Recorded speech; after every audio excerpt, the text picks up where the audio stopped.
සුමනාගේ සාරිය හාමුදුරුව පොරවන් ගිහිල්ලාලු අපේ හාමුදුරුව.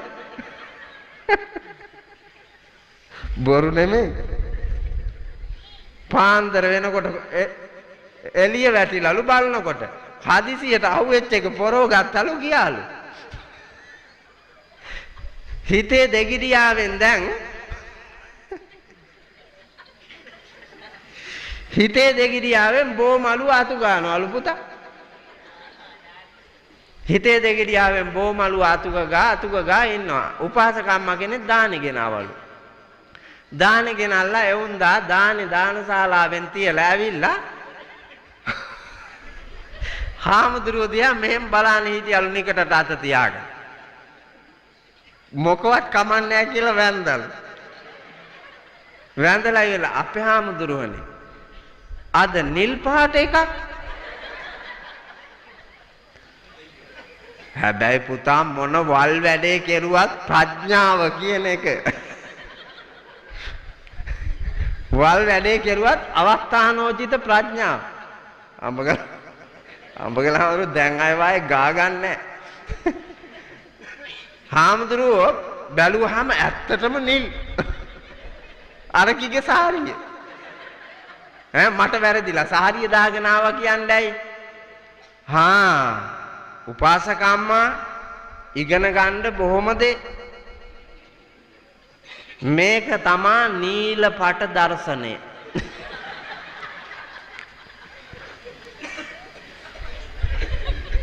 ඊට පස්සේ අපේ නායකහඳුර නීල පට දර්ශනය කියලා වෙනම එකක් හැදුනා සාසනෙ. නීල පට දර්ශනය කියලා වෙනමම එකක් හැදුනා. වල්කොමේ ගිහිල්ලා ආපු දර්ශනය මේ. ඒකේ අගමුල දන්නේ පස්සේනේ. ඒ හින්දා අර එක තැන පන්සලක läග්ගහම ඔය වාගේ වුණා අකරතැබ්බයන් ශාසනික දෝෂ සිද්ධ වෙනවා. ශාසනයේ පැවැත්ම අඩාල වෙනවා. ඒ නිසා තමයි බුදුහාමුදුරුවෝ අනුදැන වදාලේ එක තැන läගීම ශාසනික දෝෂයක්. එක තැන පල් වෙන්න හොඳ නැහැ කිව්වේ ඒකයි. ඔය වාගේ උන්දා කෙනෙක් අපේ පන්සලටත් ආවා. මම පන්සල පූජා කෙරුවෙත් ඒ හින්දා මේ කරුමෙන් නිදහස් වෙන්න. පොයට එවුන්දා විතරයි සමහර දවස්වලට.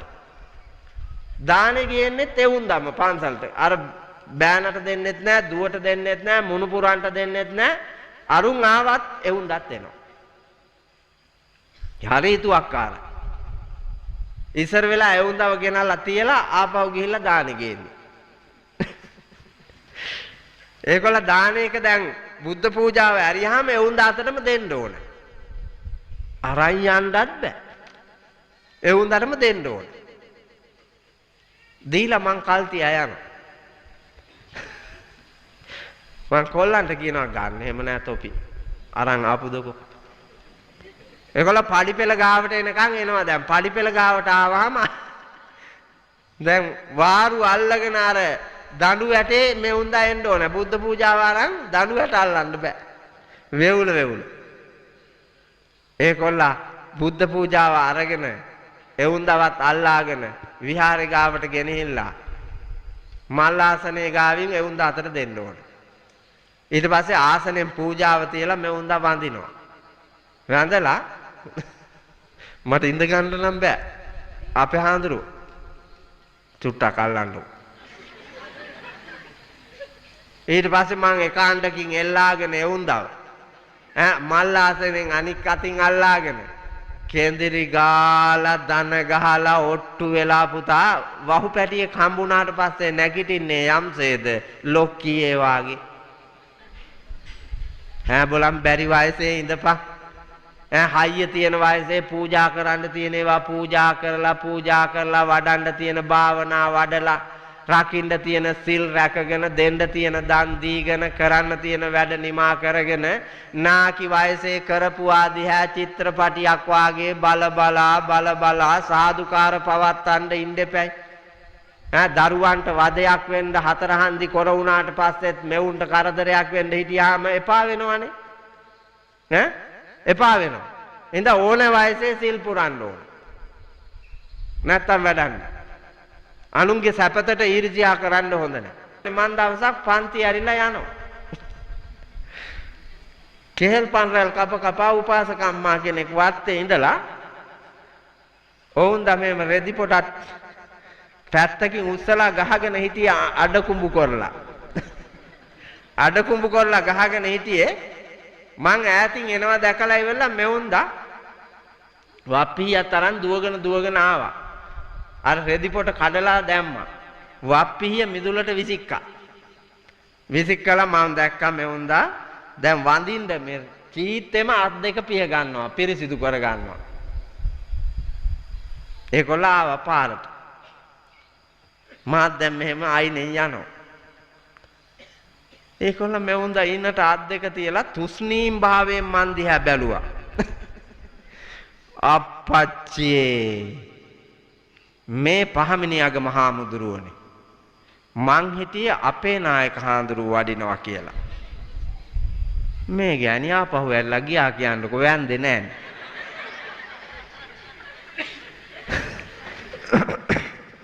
ඒ ගෑණි හිතුවේ ඒ ගෑණිගේ පන්සලේ නායක හාමුදුරුව වෙනවා කියලාලු. මං එහා පන්සලේ හාමුදුරුවලු කියලා මේක ගියා යන්න. ඕන් දායකයන්ගේ හැටි. අපේ හාමුදුරුව අර අපේ මිනිහා වාගේ එහෙම අල්ලාගෙන පුතා මේ ලෝකේ ඉන්නවා නම් සිංහල දෙමළ මුස්ලිම් බර්ගර් ලතින් මොන જાතියේවත් හාමුදුරු කෙනෙක් නම් අපේ හාමුදුරුව තමයි බෞද්ධයාට. ඒකයි බෞද්ධයාට කෑලි කරන්න දෙයක් නැහැ. ඔයාලගේ රාගික කෙලෙස් බර ලෝකයේ ඇවිදින මිත්‍යා දෘෂ්ටික බව හින්දා ඔබ දකින්නේ හාමුදුරුවොත් වෙම් වශයෙන් පන්සල් වෙම් වශයෙන් අපේ පන්සල තොපේ පන්සල එහෙනම් අපේ පන්සලට දෙනවා මිසක් තොපේ පන්සලට දෙන්නේ අපි අපේ පන්සලේ සිල් ගන්නවා මිසක් තොපේ පන්සලේ සිල් ගන්න අපේ පන්සලේ බණ අහන්න යනවා මිසක් තොපේ පන්සලේ බණ අහන්න එන්නේ එහෙම තමයි හිතන්නේ. දැන් අපේ බණ මඩුව මිසක් තොපේ බණ මඩුව නෙමෙයිනේ. දැන් අපේ උණුයි තොපේ උණුයි ඔක්කොම ඇවිල්ලානේ මේ බණ අහන්න. අපේ තොපේ ඔක්කොටම බණ මඩුව හැදිලා තිබ්බනම් අපි තොපි ඔක්කොටම එකටම ඉඳගෙන බණ අහන්න තිබ්බා. මූකලන් රින් ගන්න ඕනේ නැහැ. අර කොටස මූකලානේ. අගක් නැහැ මුලක් නැහැ මට පේන්නේ නැහැ මේකලා මොනවා කරනවද?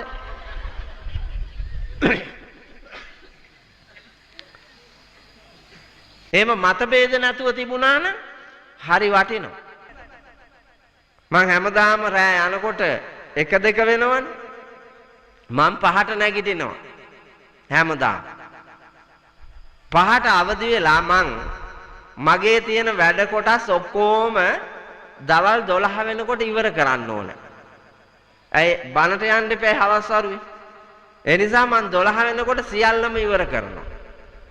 වැඩ කරන බාසුන් නැහැලා දිහා බලනවා, වත්තේ වැඩ කරන අය දිහා බලනවා, පන්සලට එන යන ඔක්කොමලත් එක්ක කතා බහ කරනවා, දුරකථනයේ හැම වෙලාවෙම මැෂින් එක වාගේ වැඩ නලාව වදිනවා. දැන් මේ බණ කියලා යනකම් පුතා බණ ඉවර කෙරුවා කියන්නකෝ. ආය පැය 3ක් විතර අපේ නායක හාමුදුරනේ කතා කර යන්න එපා. එක කෝල් එකක් ඉවර වෙනකොටම තියෙනකොටම ඕන් ආය ගන්නවා. එතකොට ඒක ගන්නවා. ඒකෙන් වැල් ඇටි කියනවා. ඒ ගියාම ඒකට උත්තර බැඳලා ආයෙ තියෙනවා. තියලා ඉවර වෙලා මගේ රියදුරු කොල්ලගෙන හාඳුන්නේ ඕක කට් කරලා තියන්න. දැන් ඔච්චර වෙලා කෑ ගාලා ආයෙ මේකලාට යනකනුත් මං ඉතින් කියනවා පුතේ මොකද කරන්නේ ඉතින් මේ හදිසියක්ද දන්නේ නැහනේ කාගේ හරි. මොකක් හරි විපත්තියක්ද දන්නේ මට එහෙම ගොඩාක් කල් මං දුක් වෙච්ච සිද්ධියකට මුහුණ දෙන්නත් උනා. ඔය වගේ බණකට ඇවිල්ලා යනවා. කොල්ලෙක් මට කෝල් කරනවා මං ගන්න නැතුව හිටියා.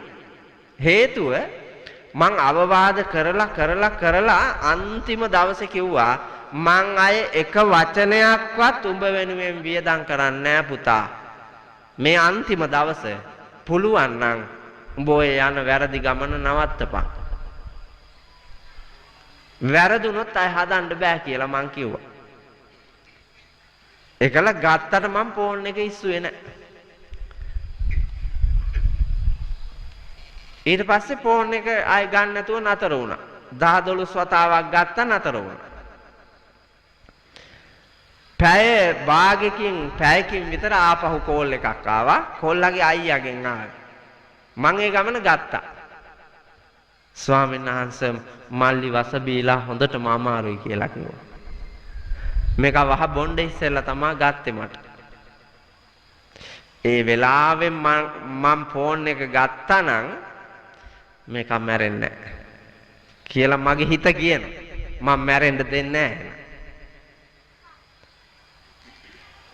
මහ කුප්පිය අතේ තිබ්බත් මං ඒක අතේ තියාගෙන මං එතෙන්ට යනකම් නවත්ත ගන්නවා.